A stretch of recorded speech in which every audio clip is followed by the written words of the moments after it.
Hi అండి అందరికీ. Welcome back to our channel. ఎలా ఉన్నారు? అందరూ బాగున్నారా? నేనైతే చాలా బాగున్నాను. మీరందరూ కూడా బాగుండాలని అయితే కోరుకుంటున్నానండి. ఈరోజైతే నేను పిల్లల లంచ్ బాక్సుల్లోకి ఈజీగా, సింపుల్గా, తొందరగా అయిపోయే రెసిపీని అయితే చూపిస్తున్నానండి. నేనైతే ఇక్కడ ఎగ్ ఫ్రైడ్ రైస్ని అయితే చేస్తున్నాను. నేను ఏ విధంగా చేశాననేది వీడియోలో అయితే మీతోటి షేర్ చేసుకుంటానండి. ముందుగా నూనె వేడి చేసి నూనె వేడైన తర్వాత అందులో కొంచెం జీలకర్ర వేసుకున్నా.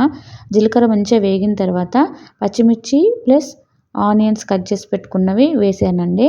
ఇవి మంచిగా ఫ్రై అయ్యేంత వరకు ఫ్రై చేసుకోవాలి. ఇవి కొంచెం బ్రౌన్ కలర్ రావాలండి. అప్పుడైతేనే బాగుంటుంది మనకి. ఇందులోనైతే నేను మిరపకాయల పొడి అయితే వాడట్లేదు. ఓన్లీ పచ్చిమిర్చి మాత్రమే వేశాను. అందుకే కొంచెం ఎక్కువ క్వాంటిటీలో ఉన్నది పచ్చిమిర్చి. ఇవన్నీ మంచిగా వేగడానికి ఇందులో కొంచెం ఉప్పు వేసి ఒక 5 నిమిషాల పాటు మధ్య మధ్యలో కలుపుతూ ఉండాలి. అప్పుడైతే పచ్చిమిర్చి, ఉల్లిపాయలు 2 ఒకే విధంగా వేగుతాయండి. మనం ఉప్పు వేయకపోతే ఉల్లిపాయలు అదే విధంగా ఉండి పచ్చిగా ఉండి పచ్చిమిర్చి మాత్రం వేగిపోతుంది. అందుకే 2 ఒక్కసారి వేగాలంటే మనం మధ్యలో ఉప్పు వేసుకోవాలి. ఇక అవి 2 పచ్చిమిర్చి, ఉల్లిపాయలు వేగిన తర్వాత అందులో కొంచెము పసుపు వేసుకున్నా.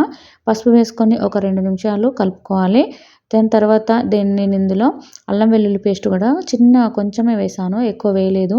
ఎందుకంటే పిల్లలకి కాబట్టి కొంచెం ఎక్కువ వేయాల్సిన అవసరం లేదు. మళ్ళీ కడుపులో మంటలాగా వస్తుందని చెప్పి నేను కొంచెమే అల్లం వెల్లుల్లి పేస్ట్ వేసాను.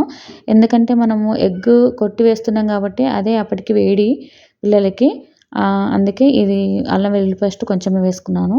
ఇక్కడైతే నేను 3 ఎగ్స్ తీసుకున్నా. ఇంకా పిల్లలకి తినిపియచ్చు, అలాగే బాక్సుల్లోకి కూడా పెట్టచ్చు అని చెప్పి 3 ఎగ్స్ అయితే తీసేసుకున్నా. ఎగ్స్ వేసిన తర్వాత మనము కలపకుండా ఉంచాలండి.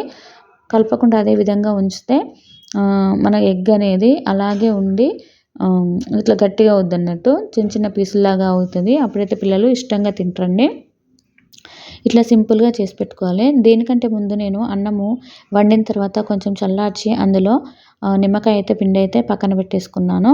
ఇక చూడండి, ఎగ్స్ను నేను కొంచెం ఎక్కువగా ఫ్రై చేశాను. మా పిల్లలకైతే ఇట్లా కొంచెం మాడితే ఇష్టంగా తింటున్నట్టు ఎగ్ కొంచెం మాడినట్టు అనిపిస్తే కొంచెం అట్టులాగా ఉండి ఇష్టంగా తింటున్నట్టు. అందుకే నేను కొంచెం ఎర్రగా అయ్యేదాకా ఉంచి తర్వాత చిన్న చిన్న పీసుల్లాగా అయితే కట్ చేసి పెట్టాను. ఇందులో నేను కొంచెము గరం మసాలా, ధనియాల పొడి కలిపి మిక్సీ పట్టుకున్న పొడినైతే వేశాను. ఇది కూడా ఎక్కువ వేసుకోకుండా కొంచెమే వేసి కలిపేసానండి.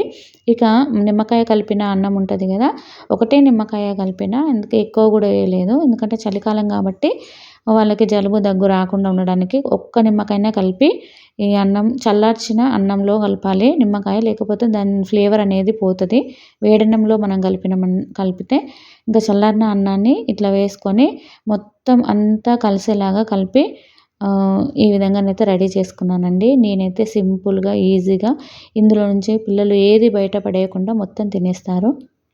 ఇది ఫ్రెండ్స్ వీడియో. నచ్చితే ఒక చిన్న లైక్ చేయండి. అలాగే ఛానల్లోకి కొత్తగా వచ్చిన వాళ్ళు ఛానల్లోకి వెళ్ళి ఒకసారి వీడియోస్ చూసి మీకు నచ్చితే ఒక చిన్న లైక్ చేసి అలాగే సబ్స్క్రైబ్ చేసుకోండి. మరి ఒక వీడియోతోటి మీ ముందుకు వస్తాను. థ్యాంక్ యూ అండి.